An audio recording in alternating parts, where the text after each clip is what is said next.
frankly, well, perhaps you're gay. Is there a point to all these fancy clothes? With all these buckles from your head down to your toes? It's very simple, but I'm just another girl. It's not so easy, but I'm giving it a whirl.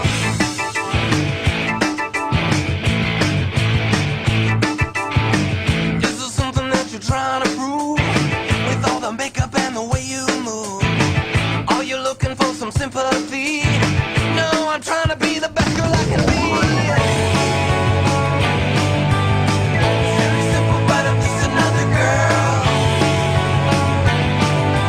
It's not so easy, but I'm giving it a whirl. Like my martinis dry, cosmos I won't deny. Smoke those long cigarettes. Thank God I'm not dead yet. Done all these crazy things, short of a wedding ring. Just another girl.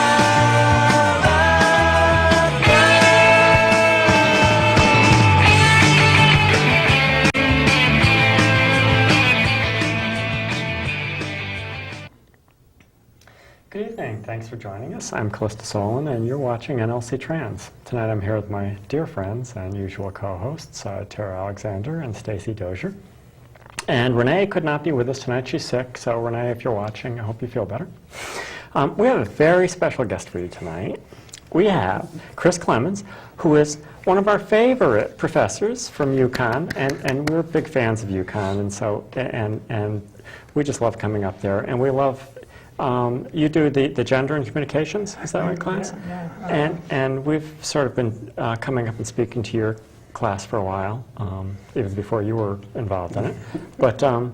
And hope to continue doing that. And so we just love UCONN, and it's always nice to come see you.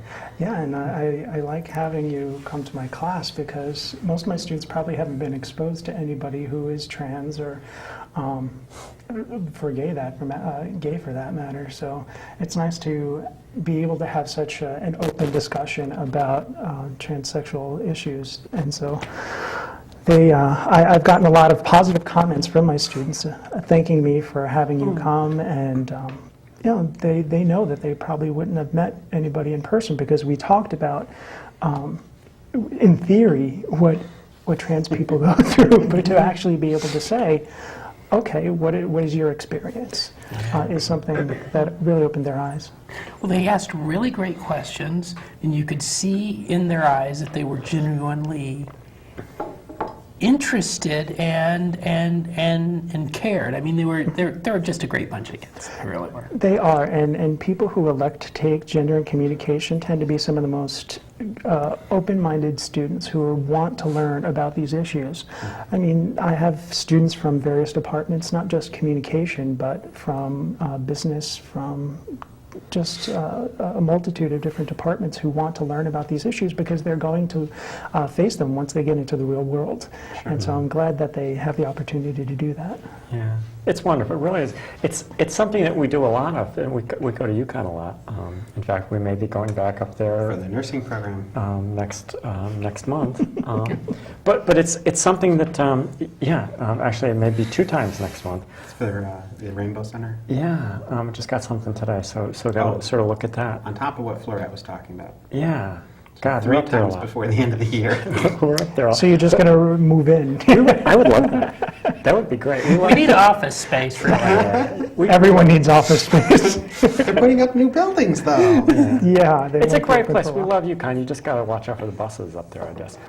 But I'm sorry, is that in poor taste? One of my students didn't show up today because that was her friend. Yeah, it's terrible. So I felt bad for her.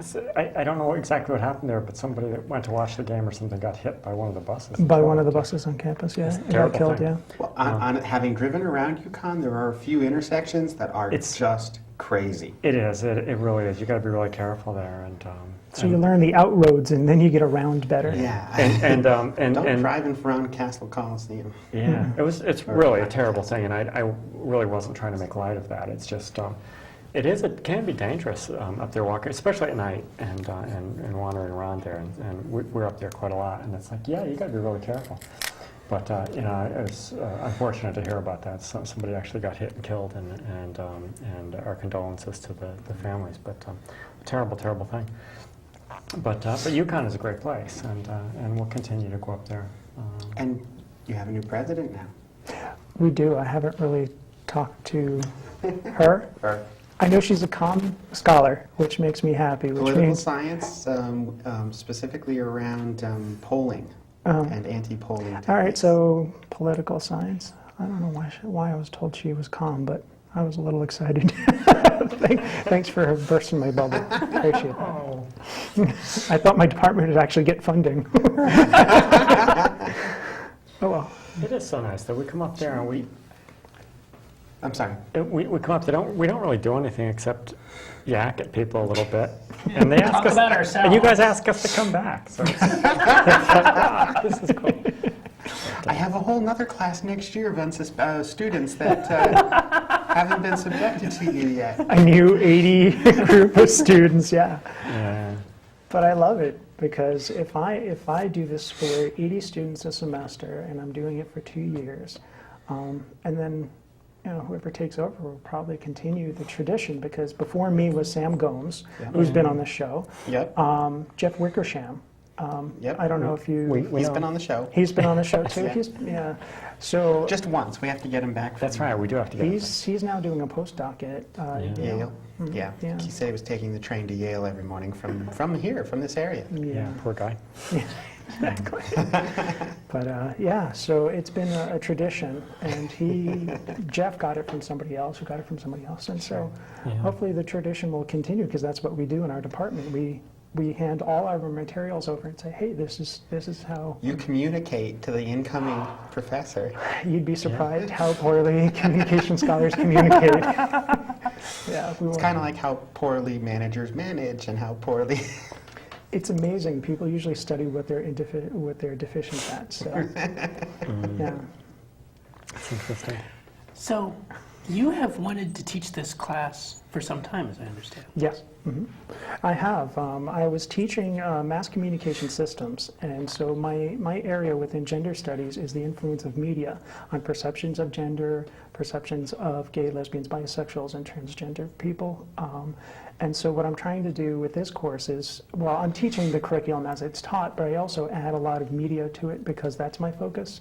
Sam is also media, and so we both tend to do, the last part of the course tends to be about media and the representation. So opening people's eyes about how media then influences perceptions of gender and perceptions of the LGBT community. So I'm very excited to be a part of that, to be able to also inform my teaching through my research too, which is also included with everything we're doing. Yeah. So this time around, at least, we won't be subjecting anyone to in-depth conversations of MMORPGs. Well, true. Yes. Sam's specialty seemed to be online media, and That's definitely her thing, and yes. she's very passionate about it. She's a very smart woman. every time she was on, we started talking about EverQuest and WoW. Yes.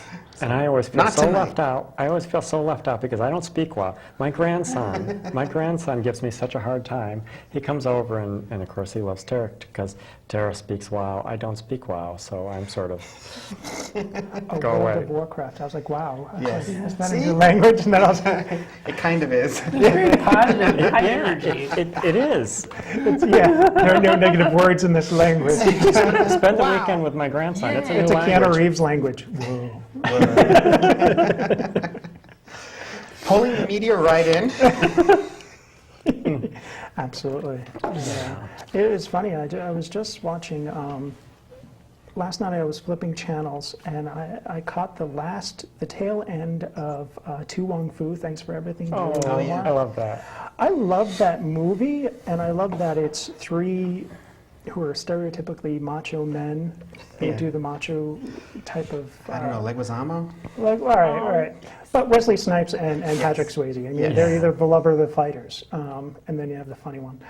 But who are doing something that is totally out of character for them. But then I was thinking about, they say that they're drag queens living as women full time. So this brings up, for me, it brings up the question, are they representing what the reality is in real life? And I'm like, well, they don't mention anything about being trans. They did at one point in the movie, they did this little, for Leguizamo, they did it for his character, and he's so cute. Chi-Chi. He is so cute. But they did a sort of, ran through the definitions for yes, him, yes. and it was really kind of cute. You are but a boy in a dress, yes. But they said they defined drag queen as a gay man who's just too fabulous for one gender. Or Who something. has too much fashion sense for one gender. Yes. It was so cute. That was a cute movie. I really liked that movie. But, If I had to guess, I would assume it probably has something to do with the actual sort of public release and making it perhaps more palatable to a wider audience. Yeah.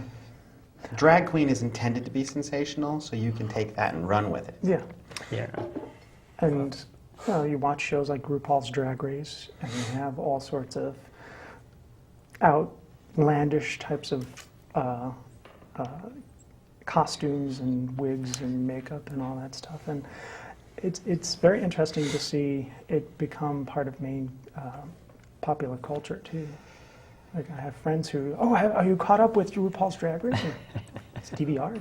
Well, and it's nice to see it. It's on Logo. Yeah. It'll be nicer to see it on more mainstream channels.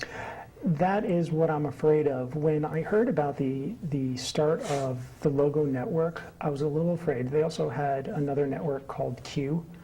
I don't know if it's still around. QUE, I think it is. I have no idea. But I get Logo, and so what I was afraid of when I saw Logo was starting was that we would become ghettoized into this one channel, and then we wouldn't see a lot of representation in broadcast media, which is still the most popular media still watched, is, NBC, CBS, Fox, WB, or CW, and ABC, of course. So looking at the representation there versus, once Will and Grace ended, once all the popular shows that were part of broadcast ended, where do we go now? Where is our representation, and Right. is it positive? Right. And that's what I worry I about. hadn't thought about that aspect of sort of segregating off into one channel and then the mainstream doesn't Well, I mean, exposed. to take it from another direction, you've got a channel like Univision. We haven't mainstream Spanish, Spanish programs on our major networks. We've pushed them into these 4 or 5 channels that if you want Spanish programming, that's where you go for it. And yeah, there was definitely a fear that that Logo would do that for the gender and sexual minorities. Interesting. I suppose I have to start watching TV so I know. I mean, Your homework assignment is to spend 6 hours a day. Yeah, well, if you look at shows on ABC like Modern Family, they actually have a gay family, and it's not a shock that they're gay or have an adopted child, although some of the jokes do stem from the fact that one of them is more effeminate than the other. It's still a portrayal, whether it's positive enough or is something else, something completely different. So is any exposure good exposure, or do you need something that represents reality? Like on Will and Grace, we had Will, who is this really successful lawyer, versus Jack, who is the complete opposite. So. Yeah, and I would suspect some of that would depend on where you're coming from.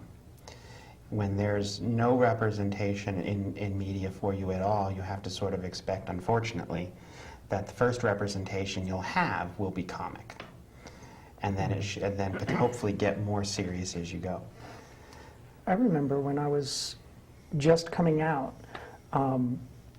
there wasn't a lot of popular television that represented gay people or gay life, and so on PBS there was this show called In the Life, and it was a news program for gay, lesbian, bisexual, and transgender people, and I was so excited that they actually had a show for me.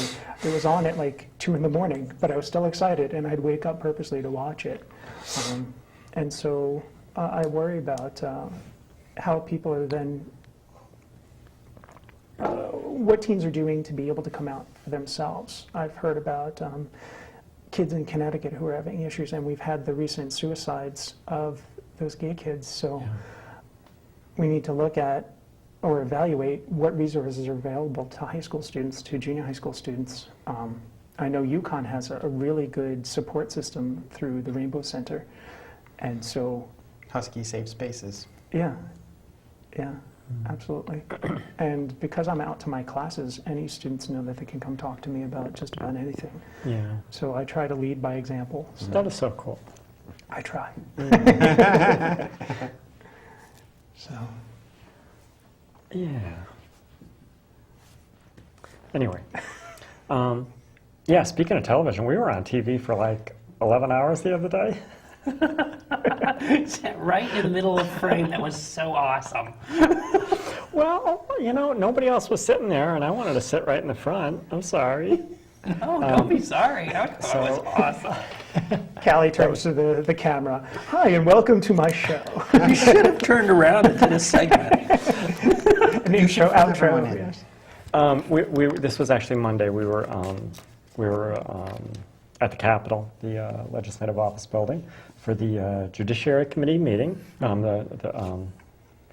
the hearing on was multiple bills, but our bill 6599 was one of the bills that was, and I think it was mostly 6599. There were a couple of other bills that had solid number of people that showed up to speak for or against them, but yeah, the vast majority of people that showed up on Monday to testify to the Judiciary Committee were there not just for HB 6599, but in support of HB 6599. Yeah. Didn't you say there was like 3 against? There were, well, when I did the count, because you submit your written testimony early in the morning, and you can even submit, I guess, after the day goes by, and then you can draw a number and you sit around and wait for your number to come up to give the spoken testimony, oral testimony. Of the oral testimony that day, there were only 3 people speaking against it. Of the written testimony, they have, at this point in time, they had 91 submissions and 1 against. So Which is there's good. 4 people. So No, actually, one person who testified orally was the guy that submitted the Oh, written so he was doing a testimony. double There were- duty, so Yeah, it's we really just did 3. double duty too, but Well, But yeah, basically, 2 years ago when the bill was raised in 2009, there was around 42 or so people that had submitted written testimony, and like 5 against. And this year we had, I think, if I counted right, it was 91 submissions of written testimony and 1 against. yeah, that was pretty good. And for just so for anybody that doesn't know, Bill 6599 is it's a House bill that adds gender identity or expression to our existing anti-discrimination law. So, And so I had to work. And this is at the state level. yes. But it was cool. So I had to work on Monday. So I was sorry to miss the testimony, but Elise watched it, and there was some really awesome testimony. There were some very excellent speakers, yeah. Yeah, yeah. It was very interesting. So we just were up there hanging around for a long time. There were a lot of students from UConn that came to the Capitol to speak. Yes, there were. good. There were. There were a lot of UConn students that were there, students from other universities around the state.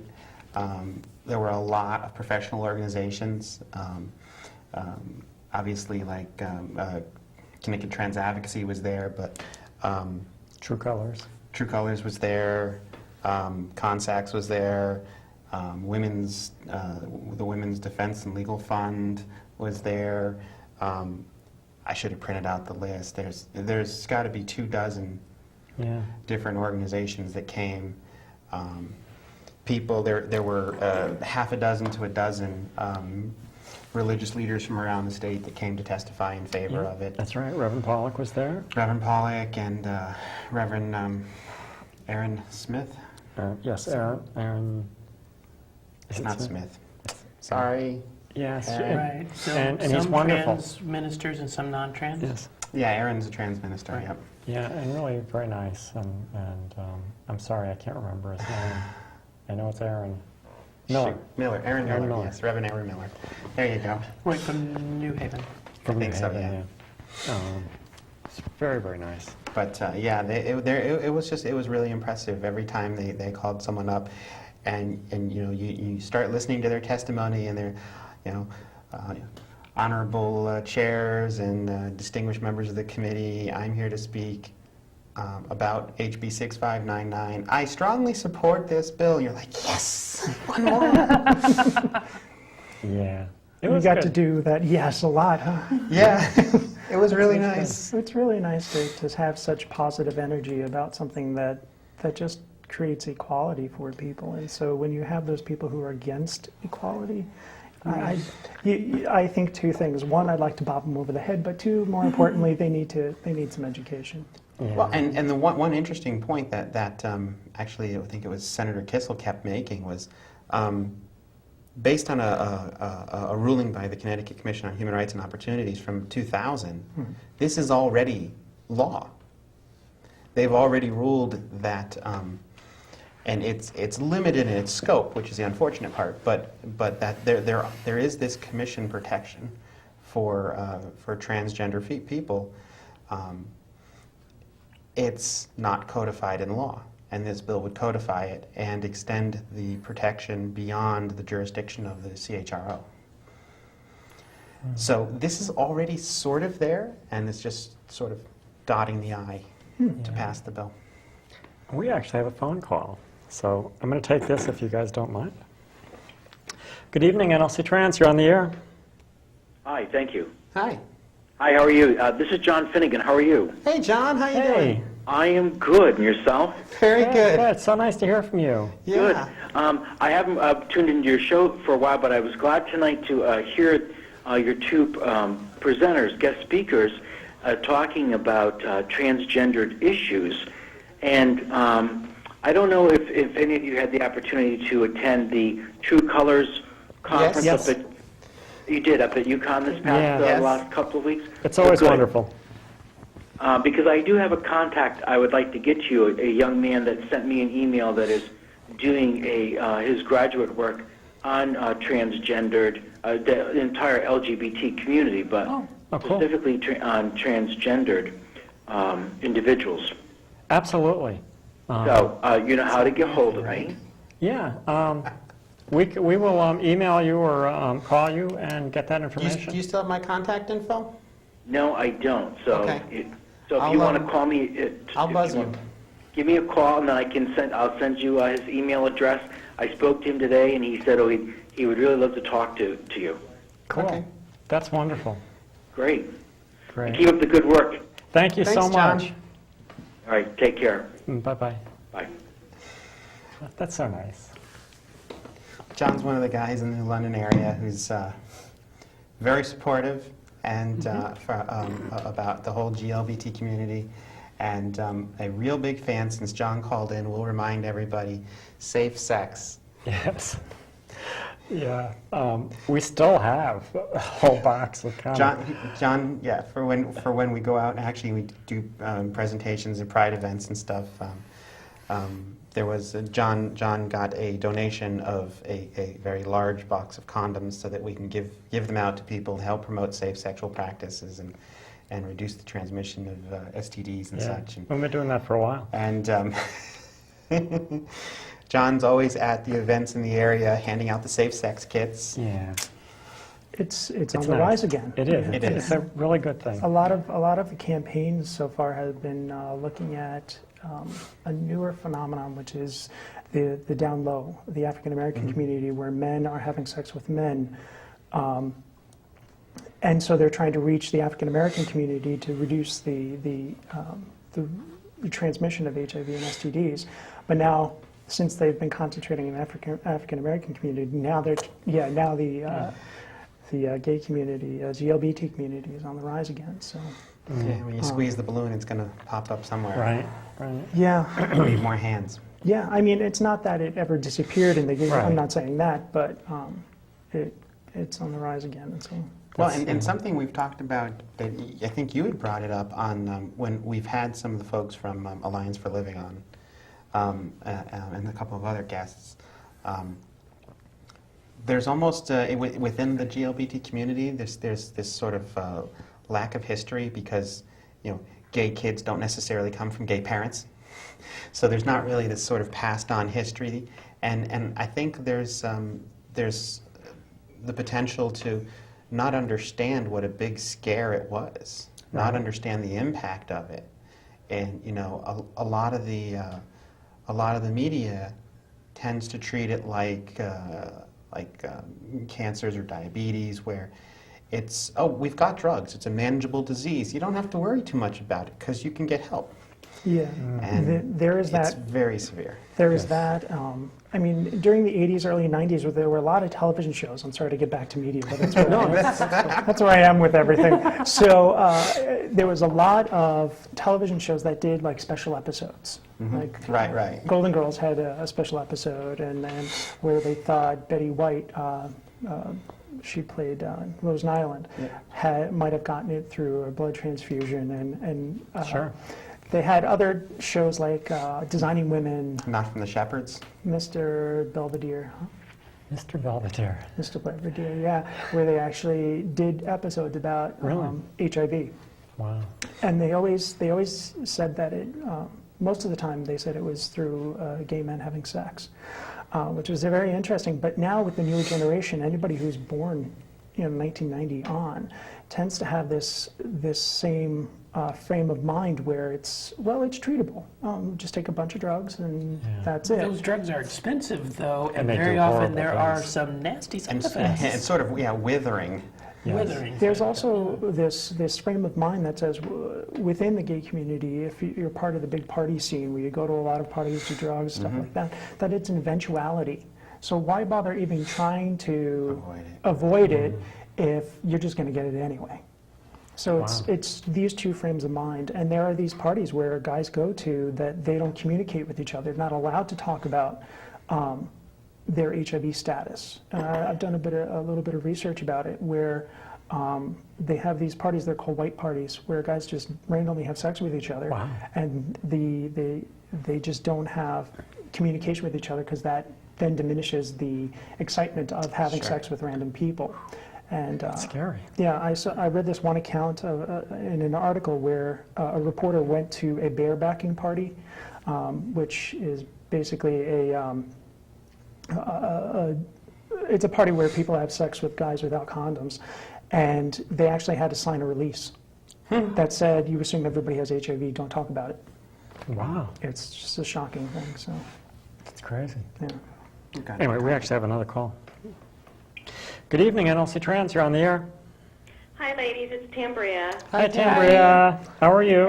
I'm well. I wanted to congratulate you, Callie and Tara, for their testimony. Very cool. Thank you. Hi, Stacey. And I wanted to mention a couple of my favorite things as far as media that I've noticed is, I probably get the name of the show wrong, but it's Brothers and Sisters, having the ongoing storyline with the brother of the Kevin. female politician, and he's actually in a high position politically and influential in government politics. And then, of course, his partner is a restaurateur, owns a restaurant, and I think it's nice that that storyline continues. But then I also noticed on Glee, which is often portrayed as like the gay musical show among people I hear talking about it, is the gentleman who does such a fantastic job in his role seems to get downplayed in the media coverage of the show, and it's all about the girls and what they wore and how they're dressing off camera and their lives, or who the guest star is, rather than this fantastic storyline that he's doing so well with his his experimentation and his dating and his relationships and the first big kiss kind of thing. Not the first, but it's interesting that people aren't recognizing him for the groundbreaking he's doing. Instead, they're focusing on Gwyneth Paltrow guest appearance or something. Sure. Yeah. Youth media. They a lot of.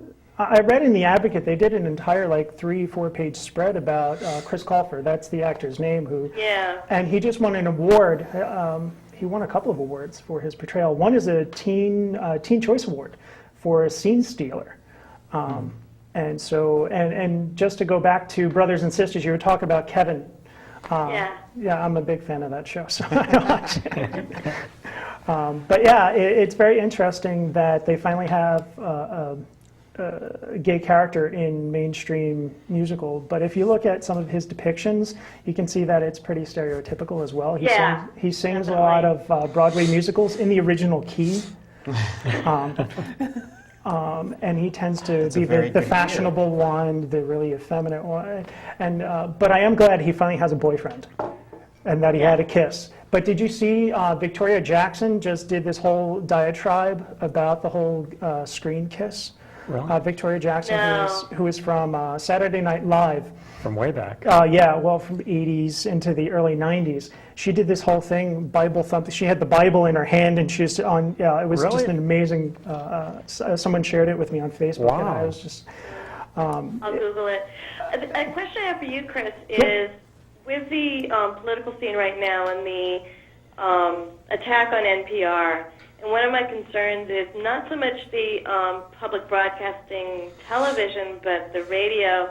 It seems to have always been a place where expression can be discussed, and I think in a way it's another religious attack on any outlet for communication about gender differences and accepting it and the science behind it. It's like the only source people have, mainstream, that I'm aware of, that really will, on an ongoing basis, talk about the scientific background of gender expression is public broadcasting.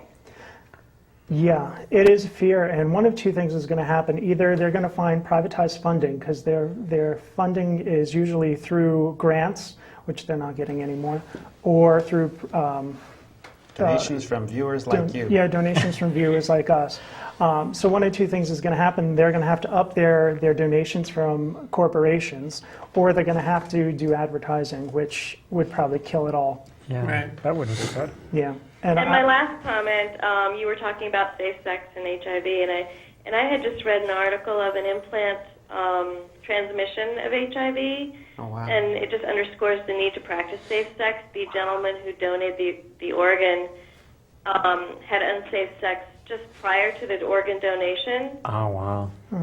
So it's important, especially if you're like, I'm a blood donor, it's important to always be conscious of your lifestyle and the risk you may, like I on my license as an organ donor, to always kind of honor that and be respectful of that every choice you make every day has repercussions. And I'm sure I don't recall the full story, but I'm sure that at that one moment of unprotected sex, he wasn't thinking, and this is going to damage my Right. organ that's going to be donated to so-and-so, Wow. and causing somebody else to contract HIV. That's a very, very important point. I actually stopped donating blood once I came out, and but what I ended up doing was I wanted to help the cause. So when I was living in Boston, I worked with Fenway Health Community Center, and they were doing HIV testing for a vaccine. And so I went in and I volunteered to participate. So there are ways gay people, gay men can... MSM. Or MSM, yeah. Can still help with HIV and with the blood donations, but it's through testing more so than donating blood. So I definitely understand why I can't donate, especially with the example that you just gave. I definitely understand it, but there are other ways that you can help out. So Sure. try to find them out. Well, you guys have a great show. Thanks, Thank you. Dan. Bye. Thanks. Hope to see you soon. There's another one. Wow. We actually have another call. We're going to take this. Good evening, nlcTrans. You're on the air. Hi, this is John again. I'm just calling in from the comment from the young woman about Glee. Yes. And I know a lot of people really like that, but I hope that people really... I don't watch it very frequently because I find that the bullying that goes on is really very, very sad. I think it's very sad that people don't recognize that as really, showing through the film, that show every week. Right. When the coach is pushing someone into a locker, and it reminds me of being in high school, and those were the things that were happening in the Sure. 60s and 70s and 80s that were totally acceptable. So when you think about students that are really terrorized in school that unfortunately wind up committing suicide, that I wish that others would think about when that show is seen on TV, that it might almost seem that it's okay to behave like that, act like that in a public school. I'm pretty shocked about Sue Sylvester. That's the coach that you're talking about, who throws people, the students, Really? against lockers and stuff. Yeah, Wow. I'm very surprised about her depiction. But when it comes to the student-on-student bullying, I think that's more of a lived experience of some of the students in high school. Except the football team doesn't usually go behind the gay kid to stand up for him. Now, I'm amazed that they would depict that, a coach throwing a student against a locker, because I think that's universally viewed as actionable. And that's probably why they feel they can get away with it and play those storylines out, because it's not credible. It's not credible, and it's Sue Sylvester, and it's part of her character, which makes her popular. Yeah, it's a tongue-in-cheek, I suppose. I also believe But- she could play that role really mean and still not throw kids against the locker. Yeah, right. And she makes fun of Will Schuester all the time and his hair, and you can be aggressive and mean Aggressive without. and snarky without being physically violent. I Well, think- and in Exactly. doing that sort of thing, you sort of intimate that it's okay, and I disapprove of that. It could be that the principal has to keep talking to her about how inappropriate it is. But I don't hear him But see, doing that that's either. part of the issue too. When you have someone that interacts like that, why do you have to keep talking to them? That especially if they're You'd fire him. Yeah, the well, example I mean, is, exactly. Especially because I know, with being an educator, I mean, that's the wrong type of It is. behavior to let someone else see you demonstrate. Even though you might think that's your personal feeling, you still shouldn't be doing that where children can see that. Because they'll think it's okay. And in one episode, she actually became principal. I think it was for Exactly. an episode or two. She actually was promoted to principal because she conned the school board or something like that. She does a lot of very unethical things. Yeah, she really does. So my point is, I really, as far as the music, I think it's great, but I don't watch it on a regular basis because of the strong feeling that it brings out when I see some of the actions. They just did an episode recently called Blame It on the Alcohol, where all the students in the Glee Club got drunk while they were about to perform. Yes. And they went on stage. 2 girls got sick on stage. Oh, wow. And the principal thought it was part of the show. Oh, gosh. But of course, the teacher knew that, Will Schuester knew that it wasn't true, so he had them sign forms that said they would not drink from that point on. So, but the fact that they got away with it from the principal, Right. Yeah, so there's a lot of unbelievable things about Glee. I do watch the show. All right, I'm an addict. It's the music that gets me, I'm sorry. Yeah, well, me too. Well, thanks so much, though. I just wanted to raise that point, though. I hope people are aware of it. I'm glad you did, thank you. All right. All right, thanks Good so night. much. Thanks, John. Yeah, And, I watched it once. I haven't watched it. Was that the Rocky Horror episode? No, I didn't see that one. No. I don't know what it was. Just because there was somebody else at the house that wanted to watch it, and Yeah. so I watched it. Really? I don't watch TV much, so I don't really watch well. the major networks. Except your grandson dimed you out on the fact that you know who Bender is. I know who Bender is. Yes, I do. I admit it. I know who Futurama. Bender is. Okay, then I haven't watched that show in a long time. But I kind of like Bender. But one of the things that we're trying to do is, because we're not going to be able to change media, what we're trying to do within the communication department, even at UCONN, we're trying to raise awareness through media literacy. And actually this Friday is going to be a media literacy conference on the UCONN campus. So it's hosted by Thomas Goodkind of Educational Psychology, who does a lot of research in media literacy. And so we're putting together a panel, Dr. David Atkin, Dr. Diana Rios, Bree Diaz, Kristen Evan, and myself are all doing a panel to educate high school teachers, junior high school teachers, about some of the research that's out there about media literacy, what are the best practices, and what is being, how can we interpret media So then we can teach our students to then interpret media with a critical eye. And that's what we're trying to do, is create a critical audience, which is power. I had been told when I was going through college myself that the point of a bachelor's degree is to teach critical thinking skills and demonstrate to a potential employer that you are trainable. It's true. 28% of the population are college educated. Yeah. So There are certainly other venues that you can acquire critical thinking skills, but this is the institutionalized path, if you will. yeah. Yeah. Speaking of bullying, we were recently, anyway. I'll bring it up again if you Bring want up to the segue. bullying thing, yeah. Bullying. It's a slightly delayed segue. I wanted to ask Renee, I don't know if Renee is watching or not. I saw Renee, I think it was Tuesday, I think I saw her on the TV.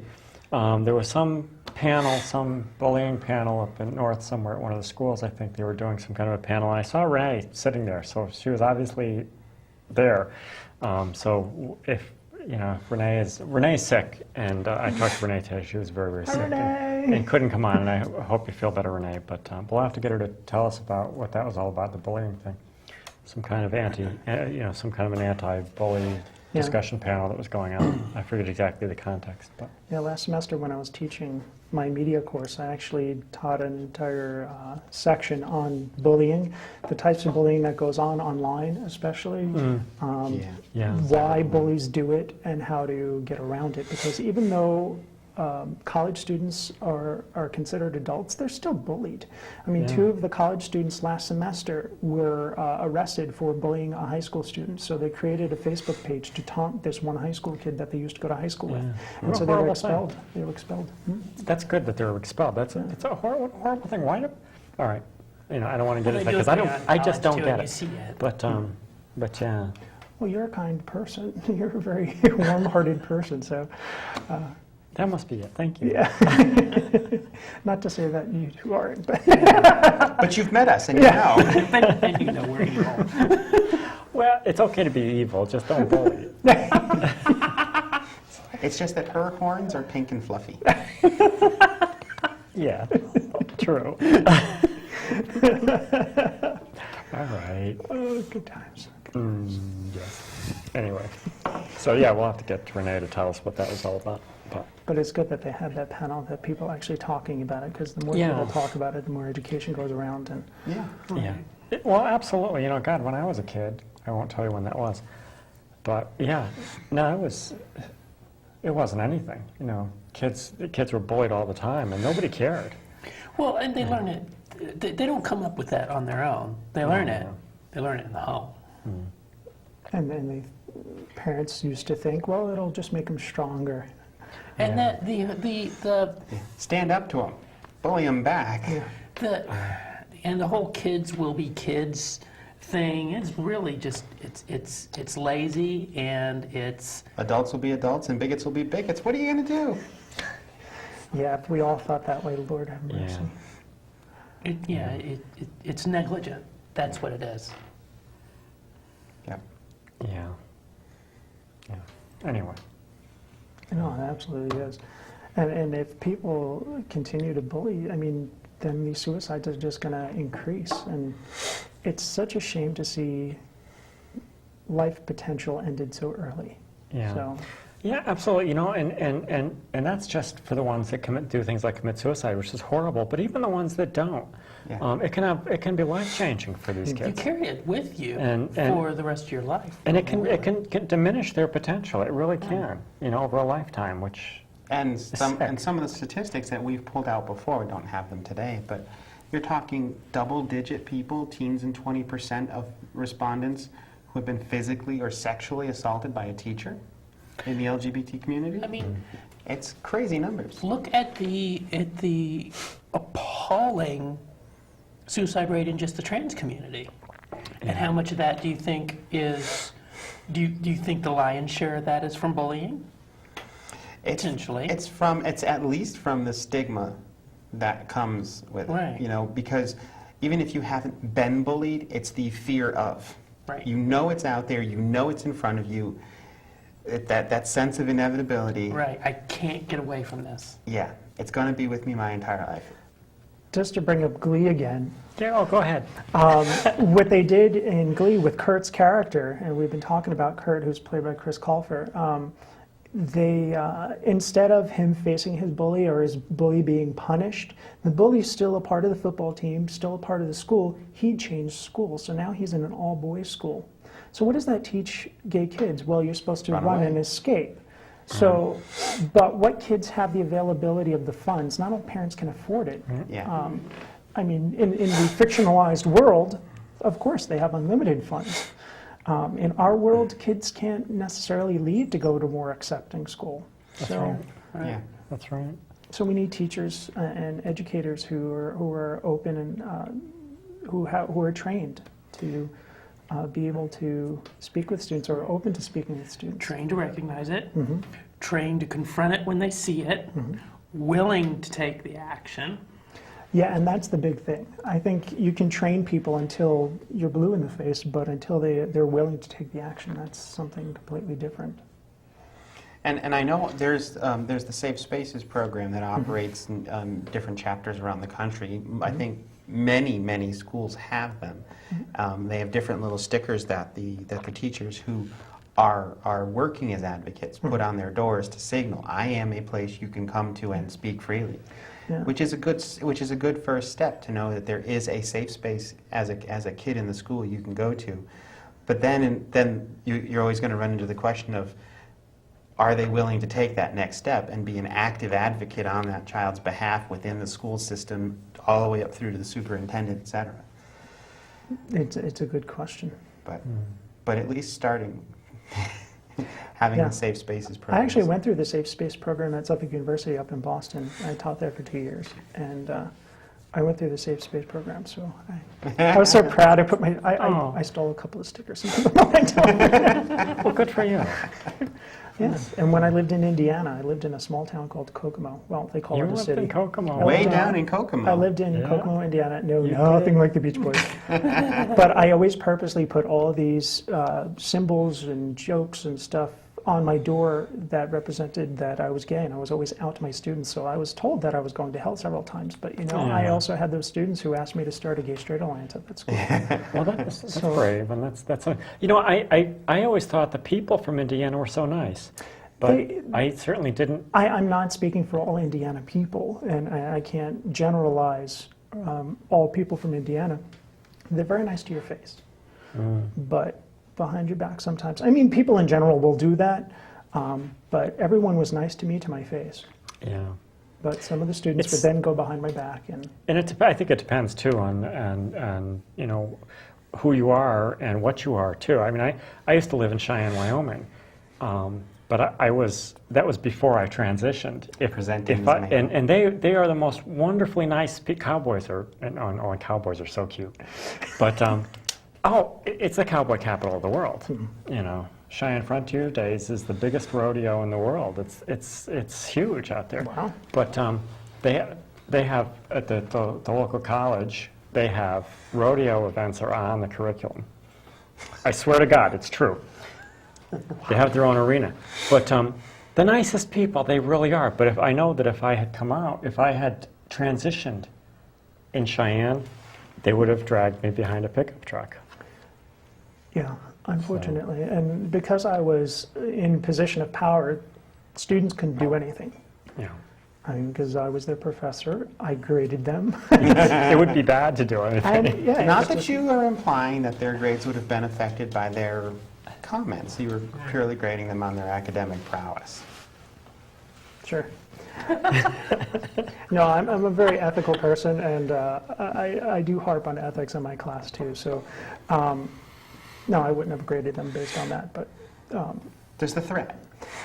I want to lead by example. That I'm a positive, person who represents well, according to people in Indiana, I represent the gay community. So I was trying to represent my people well, you know? And you're a great example. Oh, thank really you. I are. appreciate that. And, I mean, we talk a lot about how it's the only way you effectively change hearts and minds is to stand in front of someone and talk to them for 10 minutes. Which is why why I'm glad you came to class, because you put a human element to what we were learning in theory. And adding that human element changes lives. Yeah. Yeah, it's amazing. It really is. This is the good media side of him pulling it right back around to where we started. I'm good like that. I talk in circles all the time. Kids sit there scratching their heads. What is he? Yeah. Oh, well. No, you finished class talking about sort of what you started talking about. Yeah. I mean, you have to do that. I try. You tell them what you're going to tell them. Tell them. Well, Tell them what you just told them. You have to do all three. well, not necessarily. You teach something a lot more difficult than I do. I teach stuff that they face in everyday life. You teach them stuff that they're going to be using in their career. You teach hard science, right? Yeah, so I envy you. Thank you. Because I couldn't teach what you do. And we are like out of time. Yeah. Chris, thank you so much for coming on the show. It's always a Thank pleasure you. having you here, and we want you to come back. I because definitely will. We just I'm all about it. Well, we just we like having you around. So please come back. And we're It's going good for our ratings. We got all kinds of phone Yeah, calls. it's cool. But thank you so much for coming. And, Oh, thank and you for having me. please come back. And anyway, we have to go. So everybody join us next week. We will be back again like we usually are. With? And, you have to check the schedule because I'm not sure. I know we have a guest next week, but I forget. Anyway. Jen Trask, Jen Executive Trask with Director, Cabo, Director yes. of Cabo. Yes. Anyway, so please join us again next week. And Chris, thanks again. And we'll see you soon. Bye-bye.